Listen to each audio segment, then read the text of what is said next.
ശ്രീനിവാസനെക്കുറിച്ച് എഴുതിയ ഇന്നലത്തെ മാതൃഭൂമി പത്രത്തിൻ്റെ എഡിറ്റോറിയലിലെ തലക്കെട്ട് മുദ്രാവാക്യം വിളിക്കാത്ത വിപ്ലവകാരി എന്നാണ്. ശ്രീനിവാസൻ മുദ്രാവാക്യമൊന്നും വിളിച്ചിട്ടില്ല.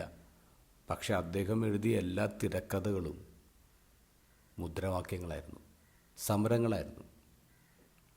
അഹങ്കാരികളെ ചിതറിച്ച, ശക്തന്മാരെ സിംഹാസനത്തിൽ നിന്ന് മറിച്ചിട്ട, സമ്പന്നരെ വെറും കൈയോടെ പറഞ്ഞയച്ച തിരക്കഥകൾ.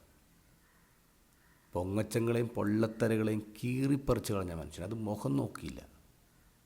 എന്താ ഗോസ്പൽ നമ്മൾ കാണുന്നത്? മുദ്രാവാക്യം വിളിക്കാത്ത ഒരു വിപ്ലവകാരിയാണ്. പേര് നസ്രത്തിൽ മേരി. ഒരു അടുക്കളയിലിരുന്ന് മേരി പാടിയ പാട്ട് ഇന്ന് the most revolutionary document in the വേൾഡായിട്ട് മാറി. മെഗനിഫിക്കാത്തിനെ ഒരു പള്ളിപ്പാട്ടായിട്ട് കാണരുത്. അതൊരു വിപ്ലവഗാനമാണ്. നമ്മൾ ഓരോ വരികളിലേക്ക് ഇങ്ങനെ ഇറങ്ങുമ്പോഴുണ്ടല്ലോ, പലതരത്തിലുള്ള വിപ്ലവങ്ങളെ കാണാൻ പറ്റും. ഹൃദയവിചാരത്തിൽ അഹങ്കരിക്കുന്നവരെ ചിതറിച്ചു എന്ന് പറയുമ്പോൾ അതൊരു മോറൽ റെവല്യൂഷനാണ്, ധാർമ്മിക വിപ്ലവം. ശക്തന്മാരെ സിംഹാസനത്തിൽ മറിച്ചിട്ടു എന്ന് പറയുമ്പോൾ അതൊരു സോഷ്യൽ റെവല്യൂഷനാണ്.